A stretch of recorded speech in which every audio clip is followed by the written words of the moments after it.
Solve करते हैं 10th number question 11.1 exercise का। तो इस एक्सरसाइज का 10th क्वेश्चन समझते हैं। An umbrella has 8 ribs. एक अम्ब्रेला है जिसमें 8 राइप्स हैं which are equally spaced. Assuming umbrella to be a flat circle of radius 45 centimetre. तो ऐसा समझिए कि आपके पास एक अम्ब्रेला है जिसमें 8 राइप्स हैं जो वायर से लगे रहते हैं। तो यदि उस अम्ब्रेला को आप फ्लैट कर दीजिए, अम्ब्रेला को आप फ्लैट कर दीजिए तो कुछ इस तरीके से इमेज उसकी बन जाएगी। अम्ब्रेला को अगर फ्लैट कर दिया जाए तो कुछ इस तरीके से उसकी इमेज बन जाएगी।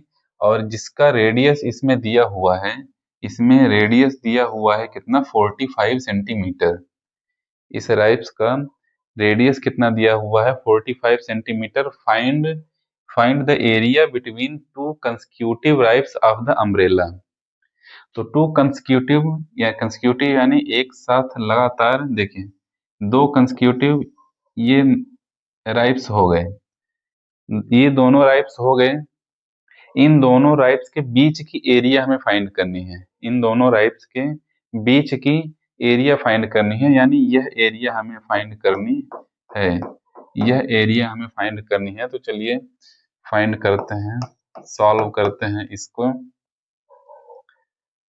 तो सबसे पहले इसमें रेडियस दिया हुआ है क्वेश्चन में, बट हमारे पास थीटा की वैल्यू नहीं है।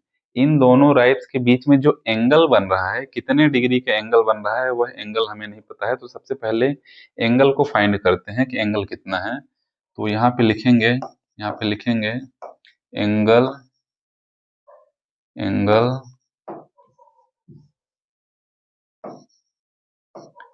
Between two ribs. Angle between two ribs equal to 360 divided by 8। अब 360 डिवाइडेड बाई 8 क्यों किया गया है? 360 डिवाइडेड बाई 8 इसलिए किया गया है कि यह पूरा इस सर्कल का यह जो सेंटर है, इस सर्कल का यह जो सेंटर है, तो इसका कंप्लीट एंगल यानी इसका पूरा एंगल कितने डिग्री का है, 360 डिग्री का है।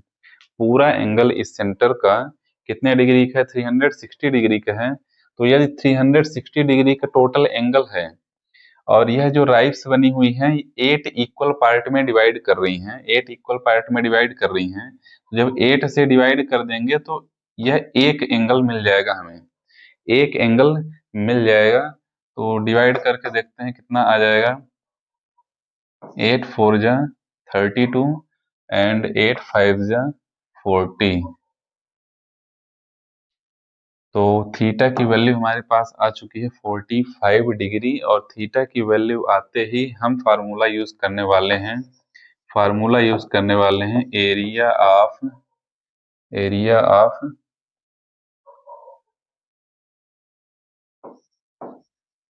To consecutive ribs equals to हो जाएगा थीटा अपान 360। इसका फार्मूला होता है थीटा अपान 360 मल्टीप्लाई में यूज करेंगे पाई आर स्क्वायर हो जाएगा। तो यहाँ पे वैल्यू रखते हैं, थीटा की वैल्यू हो जाएगी 45 divided by 360 multiply 22 upon 7 multiply R की वैल्यू कितनी दी हुई है, आर की वैल्यू भी दी हुई है रेडियस 45, रेडियस भी है 45। तो 45 मल्टीप्लाई 45 हो जाएगा। तो यहाँ से देखिए 45 1 जा 45, 45 8 जा 360, 45 8 जा 360 होता है। और यहाँ से 2 11 जा 22, 2 4 जा 8 नंबर्स जो बच रहे हैं न्यूमरेटर में हो गया 11 मल्टीप्लाई 45 मल्टीप्लाई